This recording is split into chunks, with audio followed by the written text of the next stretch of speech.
¿Alguna vez has confiado ciegamente en alguien y te han destruido de la forma más silenciosa posible? Imagina que cada gesto, cada sonrisa, cada rutina diaria que compartías, era solo una pantalla para ocultar algo mucho más frío. Eso me pasó a mí, y créeme, no es la típica historia de ruptura que lees por ahí. Bienvenidos a Gatoretit, hoy veremos la última vez que me humilló, fue la primera vez que empecé a ganar. Nunca pensé que una traición pudiera sentirse como un peso físico. No hablo de tristeza ligera, ni del vacío romántico que la gente menciona al terminar una relación. Hablo de algo más sucio. Más pesado. Como si te metieran arena mojada en el pecho y cada respiración costara el doble. Yo tenía 32 años cuando entendí eso por primera vez. Mi nombre es Daniel, aunque en esta historia eso importa menos que el nombre de la mujer que me rompió la vida, Adriana. Estuvimos juntos casi 8 años. 8 años suena a mucho, pero cuando uno los vive desde dentro no los mide por tiempo, sino por costumbre. Adriana estaba en mi café de la mañana, en el mensaje que revisaba antes de dormir, en las discusiones pequeñas, en los domingos en pijama, en las fotos navideñas, en los planes que parecían promesas más que realidad. Era mi pareja, mi confidente, mi casa emocional. Al menos eso creía yo. Durante mucho tiempo pensé que nuestra relación era sólida porque nunca teníamos peleas enormes. No había gritos diarios, ni portazos, ni escenas de novela. Éramos, desde fuera, una pareja funcional. El tipo de pareja que la gente ve en reuniones familiares y dice, ellos sí van para largo. Qué ingenuo fui. La primera grieta no fue una infidelidad. Fue algo peor, una alteración lenta de la realidad. Adriana empezó a cambiar sin que yo pudiera señalar el día exacto. Al principio, detalles pequeños, más horas en el celular, más reuniones de trabajo, excusas para llegar tarde, irritación conmigo por cosas absurdas. Si yo preguntaba algo, ella me miraba como si el problema fuera mi necesidad de preguntar. Si expresaba incomodidad, ella la convertía en un defecto mío. Estás paranoico, siempre exageras, te estás inventando cosas. ¿Por qué no puedes confiar en mí? Y lo peor, yo quería confiar. Cuando amas a alguien durante años, empiezas a defender esa versión de la persona incluso contra tus propios ojos. Buscas explicaciones que la hagan quedar bien, estrés, trabajo, cambios hormonales, mala racha, cualquier cosa menos la verdad. La verdad, cuando llegó, no entró por la puerta principal. Se coló por una rendija. Ocurrió un jueves por la tarde. Salí temprano de la oficina por una cita médica y regresé a casa antes de lo previsto. Ella había dicho que se quedaría cerrando unos pendientes. La encontré en nuestra sala, sentada en el sofá, con el teléfono entre las manos y una expresión que no correspondía con su versión de la tarde. No estaba sola. Había un hombre sentado demasiado cerca de ella. No hacían nada explícito. Nada que permitiera decir esto es una traición. Pero había algo en la forma en que él le rozó la rodilla al verme entrar, algo en la rapidez con que Adriana apartó la mano del teléfono, algo en el silencio que llenaba la habitación, que hizo que mi estómago se hundiera. Hola, dije. Ella se levantó demasiado rápido. Daniel, no es lo que parece. Esa frase debería haberse quedado como chiste universal, porque casi siempre es exactamente lo que parece. El hombre se fue sin presentarse. Adriana intentó explicarme que era un compañero de trabajo, revisando una propuesta, dejando documentos. Habló tanto, con tanta prisa, que cada palabra la enterraba más. Yo no grité, no rompí nada, no la insulté. Eso, en aquel momento, fue lo que más la molestó. El dolor llega a veces sin escándalo. A mí me pasó eso. Me senté frente a ella y la miré como si estuviera viendo a una extraña usando la piel de la mujer que conocía. Dime la verdad, le pedí. Te la estoy diciendo. No, Adriana. Dime la verdad de verdad. Se cruzó de brazos. Ese gesto me cayó como una bofetada. Si vas a empezar con tus ataques de celos, mejor ni sigamos. Ese fue el instante exacto en que algo dentro de mí se quebró. No por la posible infidelidad. No por el otro hombre. No por el miedo a perderla. Se quebró porque, en vez de asumir responsabilidad, eligió atacarme. Eso ya no era defensa. Era desprecio. Y cuando el desprecio entra en una relación, todo lo demás ya está muerto, solo falta que el cuerpo lo admita. Esa noche no dormí. Repasé años enteros como si fueran archivos de una computadora modificada, vacaciones, aniversarios, abrazos, mensajes, llamadas cortadas, risas sin explicación. Todo empezó a tomar una forma distinta. No había tenido una crisis de pareja. Había convivido con una mentira bien organizada. A la mañana siguiente, Adriana actuó como si nada hubiera pasado. Café, tostada, beso en la mejilla. Anoche estabas muy alterado, me dijo. No quiero seguir hablando si vas a tener esa actitud. No respondí. La observé al alisarse la blusa frente al espejo. Era hermosa, sí, pero ya no me inspiraba ternura. Ahora generaba una sensación rara, bonito por fuera, podrido por dentro. Se fue. Y yo, por primera vez en años, empecé a revisar su vida como un detective. No tenía pruebas todavía, solo intuición. Vi el calendario compartido de su teléfono, registros de horarios, correos abiertos a medias, nombres borrados, números con iniciales. Descubrí un patrón evidente: Adriana no era confundida. Estaba construyendo algo con otro desde hacía meses. Cuando la confronté, negó, se enfureció y lo volteó contra mí. ¿Me revisaste el teléfono? ¿Eso es lo único que te preocupa? ¿Me violaste la privacidad? ¿Y tú qué hiciste con nuestro matrimonio? Se quedó callada un momento, luego dijo: tú ya no me haces sentir nada. Esa frase me limpió por dentro. Me dio claridad brutal. No era una confesión, era una ejecución. Le pedí que se fuera esa noche. Se rió. No de alegría, sino de incredulidad. ¿Tú me estás echando? Sí. ¿Y vas a hacer qué? ¿Llorar? ¿Amenazarme? ¿Montar una escena? Yo no respondí. Eso la irritó más. Esa noche se llevó algunas cosas. Yo no intenté detenerla. No tenía fuerzas para pelear por objetos. Pero sí para empezar a pensar en el siguiente paso. Porque había algo que Adriana no sabía todavía. Yo también podía ser paciente, observar en silencio y esperar el momento exacto. Mientras ella creía que yo estaba roto, yo estaba empezando a reconstruirme de una manera que no le iba a gustar. La primera semana después de que Adriana se fue extrañamente silenciosa. No hubo llantos dramáticos, ni llamadas desesperadas, ni avalanchas de explicaciones. Solo una especie de guerra fría emocional, mensajes cortos, frases medidas, silencios selectivos cada vez que mencionaba a Mauricio. Yo, mientras tanto, empecé a reconstruir todo con una claridad que antes no tenía. Pedí acceso a los estados de cuenta compartidos. Revisé transferencias, gastos que no encajaban con nada que Adriana me hubiera explicado, hoteles, restaurantes caros, combustible en días laborales, compras de ropa que nunca había visto. Al principio me sentí enfermo. Luego calmado.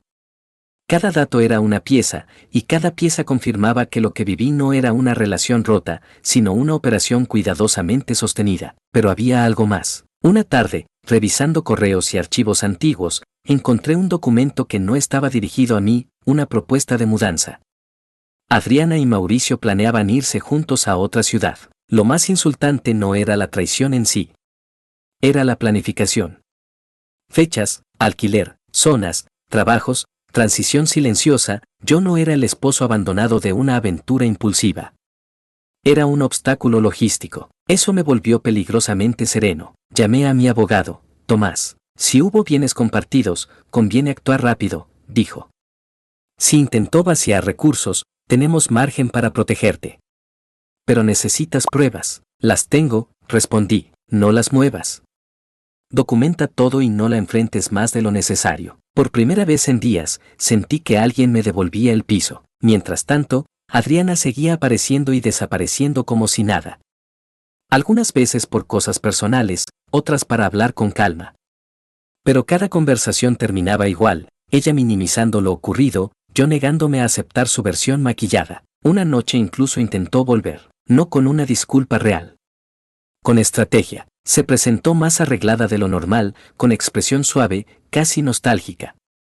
Traía comida, vino, y esa voz dulce que usaba para desarmarme. No quiero perderte, dijo apenas entrar. Eso debiste pensarlo antes. Daniel, por favor, fue un error. No, un error es olvidar una cita.